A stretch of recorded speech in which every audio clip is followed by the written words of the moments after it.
brought you by Silver Pumps and Motors. Top quality और consistent performance के लिए सिर्फ सिल्वर पंप्स नाम याद रखना. రాగులు సజ్జలు జొన్నలు కూరలు తినేవాళ్ళం. కానీ ఎన్టీ రామారావు గారు వచ్చిన తర్వాత ₹2 పెట్టిన తర్వాత అందరికీ బియ్యం అలవాటు అయిపోయింది. ఇప్పుడు డబల్ పాలిష్ చేసుకునే పరిస్థితికి తెల్లగా ఉండాలి.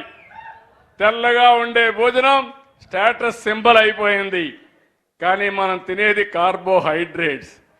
దీనివల్ల అందరూ షుగర్ పేషెంట్లు అయిపోతున్నారు. చిన్న వయసులోనే డయాబెటిక్స్ వచ్చేసే పరిస్థితి వస్తూ ఉంది. దానిపైన టెన్షన్ హైపర్ టెన్షన్ వస్తుంది. అన్ని ప్రాబ్లమ్స్ వస్తున్నాయి. ఇప్పుడు మళ్ళీ ప్రపంచమంతా కూడా మిల్లెట్స్కి వెళ్ళిపోతున్నారు.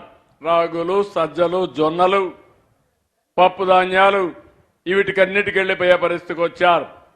ఒకప్పుడు ఇంత డిమాండ్ లేదు కాయగూరలకి, పళ్ళకి ఇంత డిమాండ్ లేదు. ఇప్పుడు ప్రపంచమంతా పళ్ళకు కూడా డిమాండ్ వచ్చే పరిస్థితి వచ్చింది.